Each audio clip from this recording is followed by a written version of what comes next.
자, 오늘 저는 본문 말씀을 통해서 하나님과의 동행이 무엇인지를 좀 구체적으로 살펴보려고 합니다. 자, 오늘 본문 말씀에 에녹의 삶이 짧게나마 소개되고 있는데, 이 에녹의 삶을 소개할 때 창세기가 초점 맞추고 있는 것은 그가 하나님과 동행하였다라고 하는 것이죠. 그런데 오늘 본문 말씀을 좀 더 자세하게 이해하기 위해서는 히브리서 말씀을 같이 붙여야 돼요. 히브리서 11장 5절과 6절을 보면 거기도 에녹에 대해서 쓰여놓고 있거든요. 자, 자막을 보시죠. 히브리서 11장 5절 말씀 우리 다 같이 함께 읽을까요? 시작. 믿음으로 에녹은 죽임을 보지 않고 옮겨졌으니 꺼지기 전에 하나님을 기쁘시게 하는 자라는 증거를 받았느니라. 자, 이 본문은 하나님과의 동행을 통해서 나타나는 결과를 우리에게 가르쳐주고 있어요. 자, 에녹이 하나님과 동행해서 얻었던 결과가 오늘 본문 이 5절에 뭐라고 합니까? 하나님을 기쁘시게 하는 자라는 증거를 받았다. 즉 하나님께서 인정하셨다라는 것이죠. 그러니까 하나님과의 동행을 하게 되면 그 동행 속에서 하나님이 기뻐하시는 자가 되고, 그래서 죽음이 아니라 천상으로 옮겨가는 축복을 얻게 된다라는 것이죠. 그러니까 하나님과의 동행이 안 되면 하나님의 기쁜 자녀가 안 된다는 거예요. 그래서 하나님 나라에 들어갈 수가 없다라는 것을 이 히브리서 11장 5절에 가르쳐주고 있습니다. 물론 이 말씀 하나로 어떻게 그렇게 이렇게 에녹의 삶만으로 그렇게 말할 수 있을까라고 우리에게 반론을 할 수 있겠지만 안 그래요. 자, 갈라디아서 말씀, 갈라디아서 2장 20절 말씀을 볼게요. 다 쓰고 계시죠 지금? 자, 자막 봅니다. 우리 같이 읽을까요? 시작. 내가 그리스도와 함께 십자가에 못 박혔으니 그런즉 이제 내가 산 것이 아니요 오직 내 안에 그리스도께서 사신 것이라. 이제 내가 육체 가운데 사는 것은 나를 사랑하사 나를 위하여 자기 몸을 버리신 하나님의 아들을 믿는 믿음 안에서 사는 것이라. 자, 복음을 통하여 예수를 제대로 믿게 되면 예수가 내 안에 들어오세요. 주님이 내 안에 들어오셔서 나와 함께 사시는데, 이젠 내가 사는 것이 아니라 내 안에 주님께서 산다는 것은 그분이 나의 주인으로서 산다는 의미예요. 그래서 나와 함께 하시지만 나의 주인으로 살기에 이젠 내 뜻이 아니라 예수 뜻으로 살게 되고, 그렇게 되면 하나님의 뜻이 드러나는 삶이 되기 때문에 당연히 하나님께서 기뻐합니까? 안 기뻐합니까? 기뻐하는 자가 된다는 것이죠. 이게 참된 구원입니다. 할렐루야. 이게 참된 구원이에요. 그러니까 우리 안에 구원이 임하면 그 구원의 사건은 반드시 이러한 일을 동반하게 돼요. 주인이 바뀌고 삶의 목표가 바뀌고 거기서 또 새로운 삶의 모습들이 나타나기 시작한다는 것이죠. 자, 그렇다면 이 하나님의 동행이 구체적으로 무엇인가? 하나님의 동행, 이게 도대체 구체적으로 성경이 무엇을 얘기하는가? 우리가 이제까지 모호하고 막연하게 알고 있었던 것 같아요. 그냥 하나님과 함께 있으면 되고 함께 걸으면 되는가? 그 정도가 아니라는 것이죠. 여기서 바로 믿음이라는 단어가 등장합니다. 왜냐하면 이 지금 우리가 지금 살펴보고 있는 히브리서 11장은 소위 믿음장이라고 이야기하는데, 여기서 에녹을 얘기할 때 믿음으로라고 하잖아요. 즉 에녹이 하나님과의 동행하는 것은 바로 하나님에 대한 믿음이었다라고 가르쳐주고 있는 것입니다. 자, 그래서 히브리서 11장 이제는 6절을 자막으로 보겠습니다. 우리 같이 한번 읽습니다. 시작. 믿음이 없이는 기쁘시게 못하나니 하나님께 나아가는 자는 반드시 그가 계신 것과 또한 그가 자기를 찾는 자들에게 상 주시는 이심을 믿어야 할지니라. 이게 에녹의 사건과 붙어서 설명이 되어 있는 거예요. 자, 에녹이 하나님과 동행하여 하나님의 기뻐하시는 자라는 칭함을 받았는데, 그 이유는 그가 믿음을 가졌는데 그 믿음 안에서 그가 하나님이 살아 계시고, 그래서 그분이 자기를 찾는 자는 상 주신다라는 것을 그가 신뢰했다라는 거예요. 에녹의 신 믿음이 어떤 믿음이라고요? 먼저 하나님이 존재하시고, 그래서 하나님은 자기를 찾는 자에게 상 주심은 이라는 것을 믿었다라는 것이죠. 그러니까 하나님과의 동행은 첫 번째 하나님과의 존재를 믿는 거예요. 그분이 살아 계신다. 할렐루야. 그 다음에 두 번째는 그분이 자기를 찾는 이를 상 주시는 그 성품과 그 약속을 믿는 것이죠. 그래서 이 자막을 보세요. 믿음은 다음의 세 가지를 믿는 것이다. 첫 번째 뭐죠? 하나님의 존재, 그분이 살아계신다는 거예요. 두 번째 믿음은 무슨 믿음의 내용은 뭐죠? 그분의 성품, 그분의 성격인 내가 아니라 성품, 인자와 자비, 긍휼과 사랑, 그분의 거룩함과 공의로움을 믿는 거예요. 마지막 세 번째는 뭐죠? 그분의 약속을 믿는 거예요. 그분의 약속, 그분이 우리에게 이루어지리라, 우리에게 반드시 있을 것이다 라고 하는 것은 반드시 이룬다라는 것을 믿게 된다는 것이죠. 그래서요, 우리가 흔히 믿음에 대해서 오해하고 있는 부분이 바로 이 부분과 관계가 있습니다.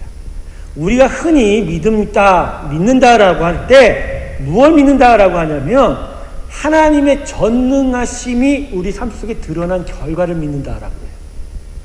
아니에요. 드러난 결과가 아니라 그 결과를 나타나게 하는 그 기초가 되는, 그 밑에 깔려있는 하나님의 성품을 믿는 것이 믿음입니다. 뭐라고요? 성품을 믿는 것이 믿음이다.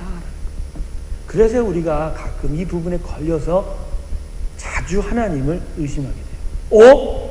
저번에는 하나님이 이런 능력을 보이셨는데 그러면 왜 지금은 왜 이런 능력을 안 보이시지? 왜 이렇게 안 하시지라고 우리가 의심을 하게 되죠. 의심을 하게 되면 신뢰가 흔들리게 되고 하나님의 살아계심에 대해서 부인하게 되는 결과로 이어지게 되죠. 하지만 하나님의 성품을 신뢰하면 사건에 따라서 흔들리지가 않아요. 이 사건에는 아버지의 전능하심이 나타나지만 이 사건에는 하나님의 전능하심이 나타나지 않는 것 때문에 의심하지가 않아요.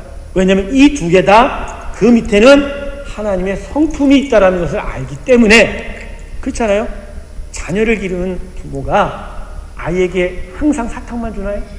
사탕을 주기도 하지만 때로는 잘 되라는 마음으로 매도되지요. 질책도 하지요. 야단도 하지요. 그러니까 사탕만 주는 어떤 전능하심의 그 결과만을 볼 때는 하나님의 존재를 믿을 수가 없는 거죠. 하지만 잘 되라고 하는 그 마음을 믿게 되면 야단 맞고 질책 맞아도 그것이 받아들여지게 되는 거죠. 그래서 우리의 대부분의 자녀가 사탕 주는 것보다 때로는 야단과 매를 맞을 때에도 그것을 받아들이는 이유가 뭐 때문이라고요? 부모의 사랑을 신뢰하기 때문이라는 것이죠. 할렐루야. 근데 엮이는 가정이라는 것은 바로 이런 부분이에요. 바로 그 신뢰가 형성이 안 됐기 때문에 그래요. 그 신뢰가 금이 갔기 때문에 그래요. 여기 계신 모든 부모님들, 에베소에 말씀하셨습니다. 골로새서 자녀를 노엽게 하지 말라는 것은 바로 그 신뢰를 깨트리지 말라는 것입니다. 자녀를 제대로 기르시기를 주님의 이름으로 축원합니다. 그들이 부모 사랑을 신뢰하면서 하나님의 사랑을 배워가게 됩니다. 여러분, 형통함이라는 단어 좋아하시죠? 순적함이라는 단어 좋아하시죠? 예수 믿으면 형통합니다, 순적합니다, 이런 말 잘 듣죠? 특별히 요셉의 얘기에 그래요. 여호와가 동행하심으로 하나님이 그 얘기를 형통케 하셨다. 우리는 그것을 문자 그대로 얘기합니다. 하나님 믿었더니 나의 길을 정말 좋게 만들어 주셨네. 땡! 아니에요. 징! 아니라는 거예요. 우리 눈으로 볼 때 잘 되는 것이 형통함이 아닙니다. 성경이 말하는 형통함, 순족함은 그분의 관점으로 볼 때, 그분의 역사하심으로 볼 때, 그분의 마음으로 볼 때 잘 되는 것이 그게 형통함이다. 그래서 여러분, 삶의 목적과 방향이 바뀌어지지 않으면 믿음은 이때 완성이 되지가 않아요. 즉 그분의 성품 속에서 그 성품을 신뢰할 때 그분과 함께 나의 삶의 방향이 바뀌어져야 되는데 그것이 안 바뀌어지면 여러분 바라는 것이 다른데 다른 방법의 사랑이 받아들여집니까? 안 받아들여지죠. 결국은 이끌어 가시고자 하는 것이 다른데 그 하나님의 사랑이 신뢰가 되느냐 이 말이죠. 그죠? 결국 우리의 믿음에 있어서 관건은 뭐라고요? 성품인 거예요. 그래서 처음 애굽을 나온 이스라엘 백성에게 하나님이 너희를 이스라엘 백성을 사랑하는 것을 홍해를 가르심으로 증거해 주셨어요. 애굽의 대군이 쫓아올 때 모세가 지팡이를 내리치자마자 홍해가 갈라졌잖아요. 놀라운 축복이죠. 전능하심이죠. 근데 그것으로 끝이에요. 오히려 하나님은 이들에게 정말로 당신의 큰 사랑을 가르치시고자 이들을 가나안 땅으로 바로 인도하신 것이 아니라 어디로 인도하셨어요? 시내산 앞으로 갔지요. 거기서 1년 6개월을 말씀을 주시고 그 말씀 안에서 교제하겠다는, 자기가 누구고 당신이 누구고 내가 무엇을 좋아하고 내가 무엇을 싫어하는지를 가르쳐 주시고, 그래서 그 하나님의 성품을 신뢰할 수 있도록 계속하게 훈련시킨 거죠. 그리고 나서 그 신뢰함을 통해서 가나안 땅으로 진군하려고 하다가 가데스 바나에서 또다시 아낙 자손, 그 거인 자손이 나타났다는 것을 듣고 마음이 녹아 하나님의 성품에 대한 신뢰가 흔들려 버려서 결국 이들이 어떻게 됐다고요? 40년 동안을 뺑뺑이 돌다가 멸망. 바로 그러한 사건은 오늘 우리에게 모욕을 주는 거예요. 홍해의 가르심을 바라보는 게, 그걸 믿는 게 믿음이 아니라, 그렇게 하시고 이렇게도 하시지만 결국 우리를 온전한 당신 자녀 삼으시고자 하는 그 하나님의 사랑을 믿는 것이 믿음입니다. 할렐루야. 이게 믿음이에요. 이게 믿음입니다. 정리하면 에녹은 하나님과의 동행을 통해서 하나님의 성품을 신뢰하게 된 거예요. 배우게 된 거예요. 알게 된 거예요. 깨닫게 된 거예요. 그래서 하나님의 약속, 그분이 무엇을 앞으로 행하실지도 그대로 믿게 되는 것입니다. 그래서 유다서에서 이렇게 에녹을 말씀하고 있습니다. 여러분, 말씀이 많죠. 에녹에 대한 말씀. 그래서 에녹이 중요한 거예요. 자, 유다서 자막 봅니다. 1장 14절에 15절 말씀 제가 읽어드릴게요. 아담의 7세손 에녹이 사람들에게 대하여 예언하여 이르기를, 보라, 주께서 수만의 거룩한 자와 함께 임하셨나니 이는 무사람을 심판하사 모든 경건치 않은 자의 경건치 않게 한 모든 경건치 않은 일과, 헷갈려요. 그죠? 또 경건치 않은 죄인이 주께 거스려 한 모든 강팍한 말을 인하여 저희를 정죄하려 하심이라 하였느니라. 쉽게 얘기하면 하나님과의 동행을 통해서 에녹이 하나님의 성품을 신뢰하게 되고 배우게 된 거예요. 근데 그 마음을 알았는데 그 마음은 타락한 아담의 후손을 심판하시겠다고 해요. 경건하지 못한 그 말로 행동으로 죄한 것에 대해서 심판하겠다는 거예요. 그래서 에녹이 이 하나님의 마음을 알고 나서 한 일은 뭐였냐면 그 심판이 올 것에 대해서 수많은 사람들에게 하나님의 약속을 신뢰하여 선포하게 된 것이다. 그래서 여러분, 이러한 결과로 나타난 것이 에녹의 아들 무두셀라입니다. 오늘도 본문에 무두셀라를 낳았다고 그랬죠? 자, 이 무두셀라의 이름의 의미가 사랑하는 자녀에게 붙이는 이름 수준의 정도를 넘습니다. 여러분, 히브리어로 무두셀라는 창 던지는 자예요. 창 던지는 자. 근데 여기에는 이런 의미가 있다고 하네요. 그냥 창 던지는 자가 아니라 최후까지 남아 외적을 지키는, 외적으로부터 자신의 마을을 지키는 최후의 보루의 의미가 있답니다. 외적의 침입에 대비하여 마을 입구에 이 창 던지는 사람을 지켜놓고서, 그래서 위험과 공격에 대하여 최후 끝까지 보루로서 막아주는 그런 세워진 자의 모습을 바로 이 무두셀라라는 단어에 담겨져 있다라는 것이죠. 즉 에녹은 자신의 아들에게 무두셀라라는 이름을 주면서 그분의 마음을 아니까 임박한 심판 속에서, 하나님 심판 속에서 이 아들이 이 세상의 일종의 최후의 보루가 될 것을 예언한 거예요. 그래서 이 아들이 살아있을 때까지는 안전하지만 이 아들이 죽을 때가 바로 심판이 오는 때다라고 말씀한 거죠. 자, 무두셀라가 제일 오래 살았어요. 몇 살까지 살았습니까? 969. 지금 300이 들리는데 어디서 969년. 이제 그의 증손, 그의 무두셀라의 손자 노아가 몇 세 때 홍수가 났다고 그랬죠? 600세. 자, 지금부터 계산 잘하세요. 놀라운 사실은 노아 600세에 무두셀라가 죽었다는 거예요. 자, 무두셀라가 187세 라멕을 낳아요. 187 더하기 라멕이 182세에 노아를 낳습니다. 180 더하기 182가 몇이에요? 369. 그 노아가 600세에 홍수가 났으면 횟수의 합이 얼마입니까? 969. 그때 누가 죽었어요? 이런 거예요. 에녹은 하나님과의 동행 가운데서 아버지의 마음과 성품을 신뢰했을 뿐만 아니라 그러기 그 말씀을 그대로 믿었어요. 그래서 이 무드셀라 이름으로 온 세상 사람들에게 예언한 거예요. 이 아들이 죽을 때 이 땅은 심판받는다. 근데 그대로 이루어진 거예요. 섬찟하시죠? 하나님의 말씀은 단 한 점도 틀림이 없습니다. 할렐루야. 그 말씀 그대로 이루어진 거예요. 그분은 알파와 오메가, 처음과 나중이에요. 요한계시록에 우리에게 선언된 그 모든 백보자 심판은 반드시 이루어집니다. 할렐루야. 노아가 그냥 단 한순간에 당대의 의로운 자가 된 게 아니에요. 그 증조부 에녹으로부터 시작된 하나님과의 동행, 그 믿음의 삶 속에서 노아도 하나님을 동행한 거예요. 하나님과 동행하면서 그분의 성품을 신뢰하게 되니 그분의 약속을 에녹과 같이 믿은 거예요.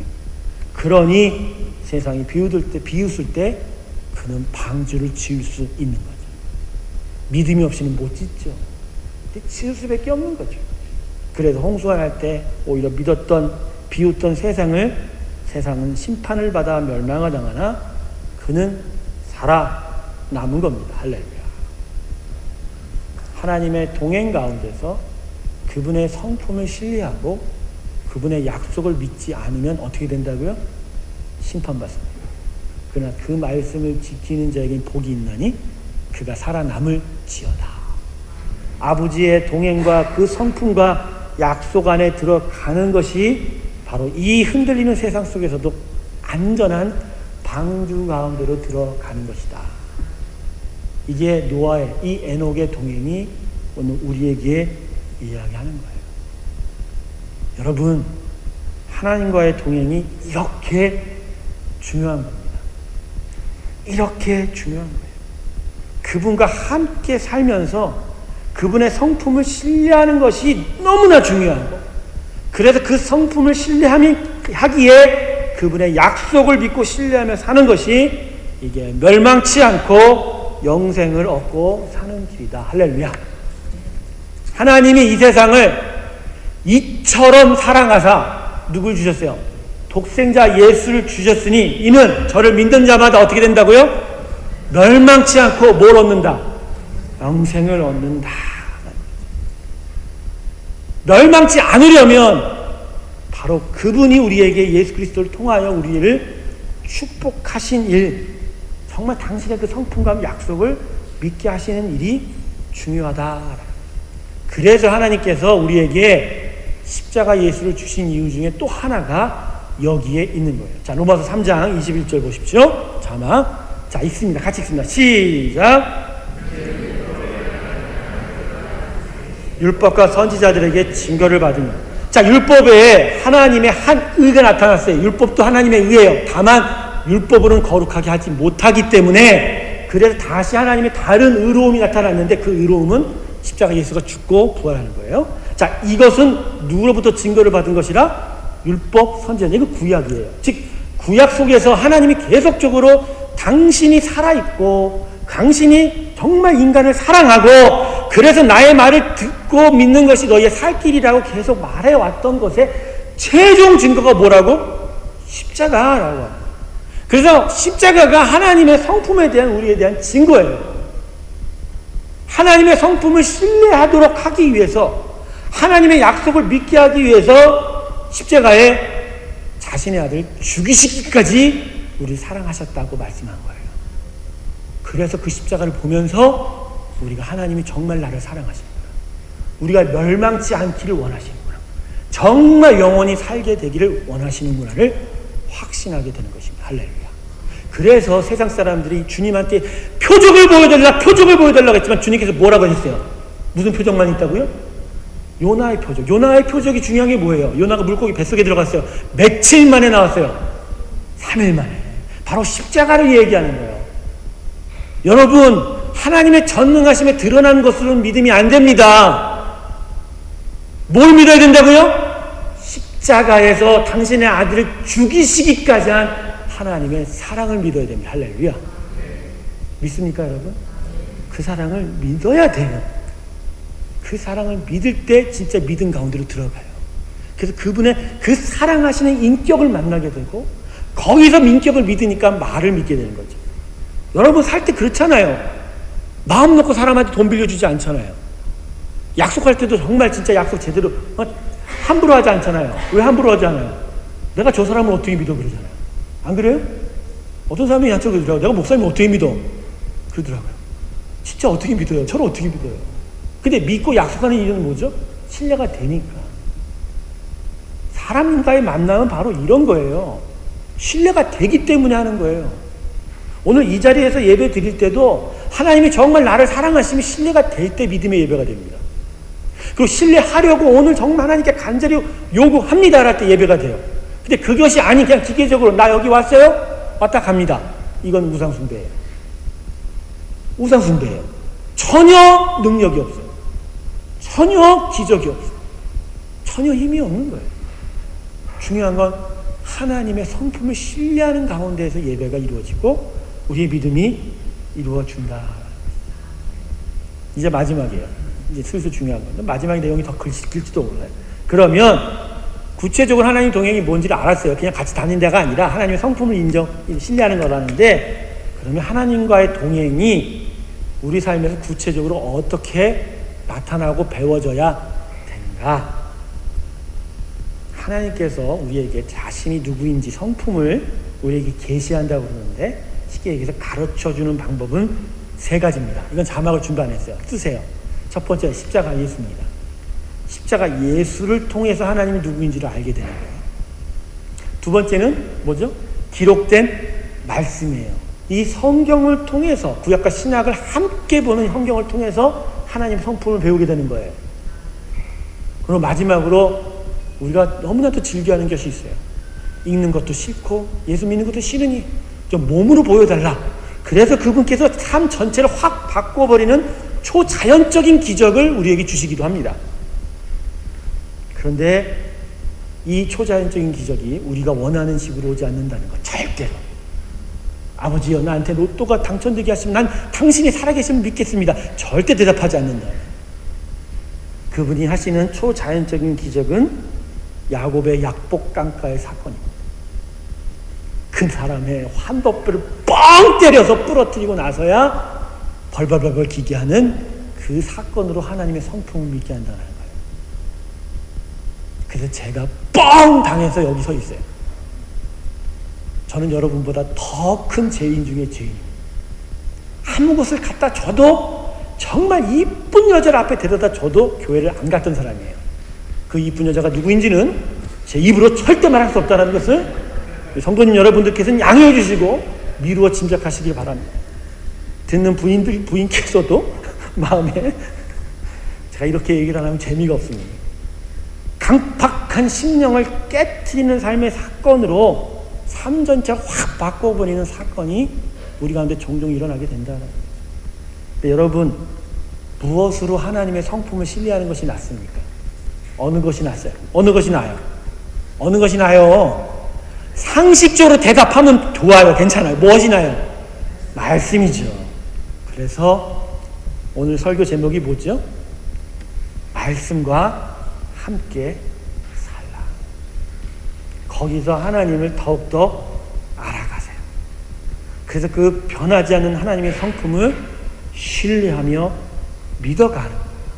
그렇게 그분을 신뢰할 때 그분들이 성경을 통해서 성령의 음성으로 우리에게 주시는 그 약속들을 끝까지 붙들어갈 수 있는 것이고, 그럴 때 거기서 다가오는 시간을 준비할 수 있게 되는 것입니다. 할렐루야.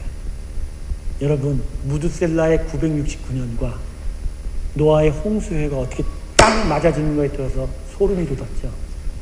하나님은 그렇게 우리에게 오신 분이십니다. 시간을 두세요.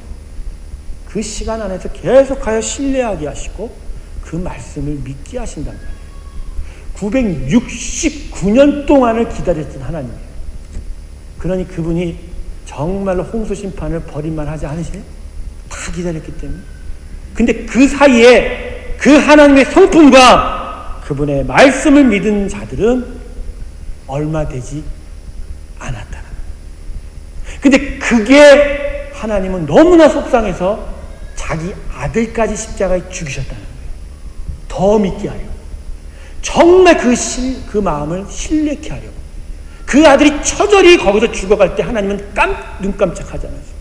성자가 죽는 순간 성부는 눈 깜짝하지 않았어요. 오히려 이 성자의 죽음으로 수많은 백성들이 이제는 당신의 성품과 약속을 믿어 당신께 돌아오는 것에 기뻐하셨던 성부 하나님입니다. 할렐루야. 그래서 십자가 예수님 죽을 때 그 처절한 고백 가운데는 성부 하나님의 놀라운 기쁨이 숨어 있는 거예요. 이야, 너무나 역설적이지 않아요? 독하신 하나님을 봅니다. 근데 그 독하신 하나님이 정말 우리를 사랑하고 있다는 거예요. 정말 처절하게 사랑하고 있다는 거예요. 여러분, 국률이라는 단어가 히브리어로 레헴이에요. 레헴. 근데 레헴이라는 이 단어가 자궁이에요. 히브리어는 원래 그 하나하나 단어에 독특한 의미들이 있어요. 근데 그 의미들을 살펴보면 참 은혜가 돼요.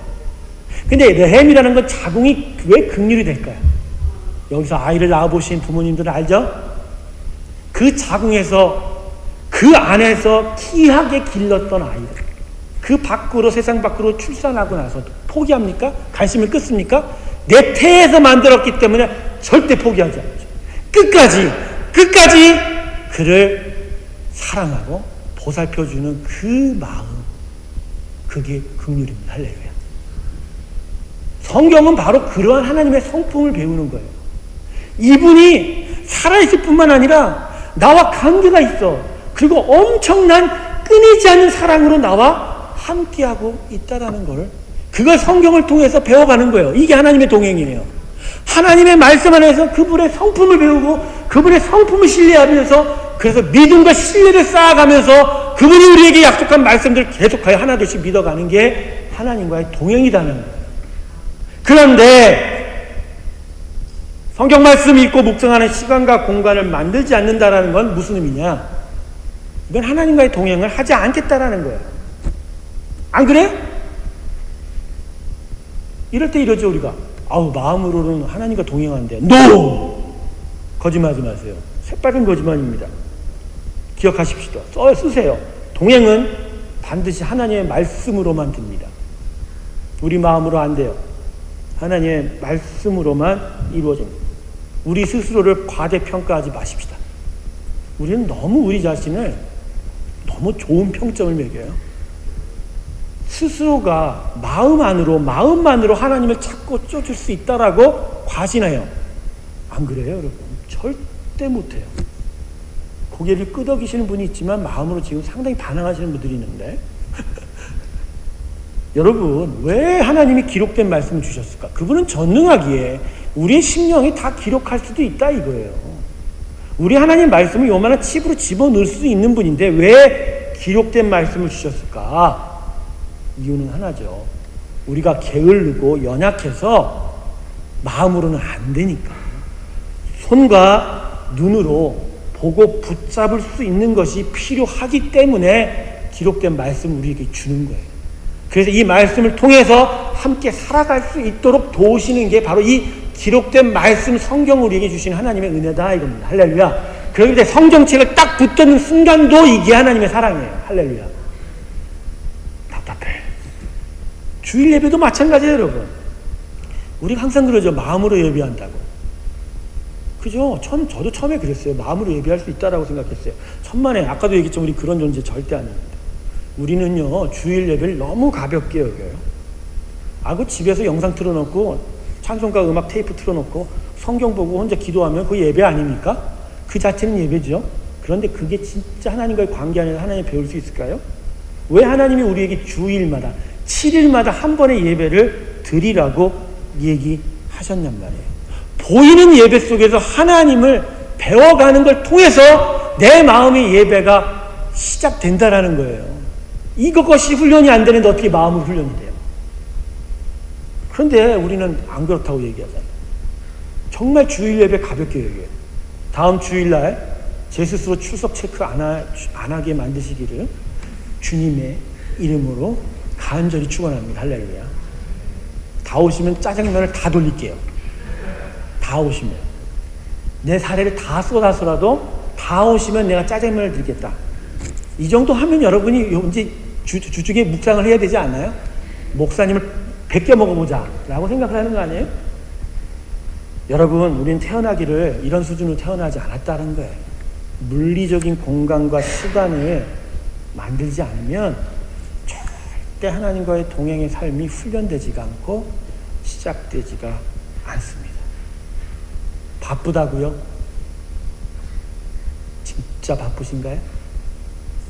이제 이런 변명하지 말아야 돼요. 왜냐하면 바쁘다는 건 이게 더 급하거든요 라는 말이에요. 근데 여러분, 멸망당하지 않고 영생을 얻는 것 외에 더 중요한 게 있어요? 있습니까? 없잖아요. 그러면 바쁘다란 말이 핑계가 됩니까? 안 됩니까? 상식적으로 반응해 주시기를. 네라고만 얘기해 주셔도 마음은 되게 편하겠어. 여러분, 성경 속에 하나님의 기록된 말씀으로 함께 사는 일, 매일이 안 되더라도 규칙적으로라도 하나님 말씀 앞에 서는 일이 이제 시작이 돼야 합니다. 2009년 12월부터 큐티 책을 5년 동안을 계속 봤어요. 처음에 제 설교가 여러분에게 흡족하던가요? 아니요. 제가 요새 그때 제 설교를 보고 영상을 보면 틀자마자 3초 만에 꺼버립니다. 저것도 설교야? 근데 5년 동안 많이 자랐어요. 제가 자란 이유는 단 한 가지예요. 제가 어디 가서 득도를 했다고요? 아니요. 하나님 말씀 아침마다 그 큐티 5년 동안 한 게 저에게 힘이었습니다. 그것으로 살았습니다. 할렐루야. 여러분, 성경 말씀 통독하는 거 힘들다고 하셨잖아요. 5년 시간 드릴게요. 다시 시작하세요. 생명의 삶은 5년마다 성경 친구약 66권을 한 번 돕니다. 하루에 많아봐 20절, 작으면 5절도 돼요. 그렇게 차분하게 읽어가면 되잖아요. 어떤 날 바빠서 못 읽으면 주일날, 토요일날 조금 쉬는 날, 그 몇 절 남은 거 읽으면 되잖아요. 그렇게 차분하게 5년 동안을 하면 5년 지난 이후에 성경을 다 읽을 뿐만 아니라 여러분이 그 속에서 하나님과 동행함으로 하나님을 배운 놀라운 영적 능력이 여러분을 엄청난 사람으로 세워놓을 거라는 거죠. 물론 그것이 여러분에게 돈과 은을 주지는 않아요. 금과 은을 주죠. 그러나 예수 그리스도의 이름으로 서는 힘을 줍니다. 할렐루야. 성경 말씀과 함께 사시기를 주님의 이름으로 축원합니다.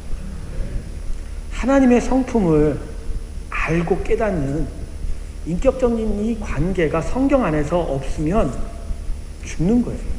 그냥 교회에 오고 무언가 형식 안에 있는 것으로 하나님과의 관계가 있다고 착각하지 마십시오.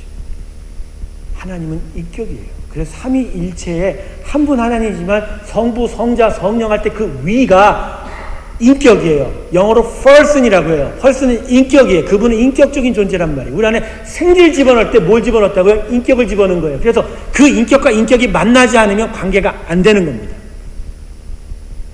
그래서 주여 주여 해도 나중에 하나님 모른다는 것은 뭐가 안 됐기 때문에 인격과 인격이 안 만났기 때문에. 그래서 성령이 그 인격을 우리 안에 들어와서 우리의 인격을 도와 하나님의 인격, 하나님을 닮은 인격으로 만들어 가시는 겁니다. 할렐루야. 여러분, 이 귀한 하나님과의 만남이 여러분 가운데 계속되어 가기를 주님의 이름으로 축원합니다. 말씀을 정리하겠습니다. 여러분, 정말로 하나님은 우리에게 오시는 분이에요. 계속하여 오세요. 하나님의 말씀으로 오실 때 항상 우리는 그 말씀 앞에 도망가요. 그러나 그러시면 안 돼요. 하나님과의 동행하다는 의미는 그 하나님의 말씀 안에서 내가 그분을 만난다라는 의미예요. 그럴 때 참된 동행이 이루어지는 것이죠.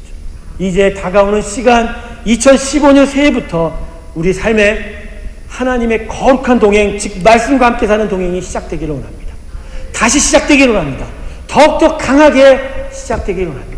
그래야 하나님의 온전한 새로운 생명이 우리 가운데 풍성해져 가는 진짜 참된 부흥의 일들이 우리 가운데 가득하기 원합니다. 이 귀한 축복이 이 교회 위에, 우리 모든 성도 위에 함께 하시길 주님의 이름으로 축원합니다. 기도하겠습니다. 이 시간 우리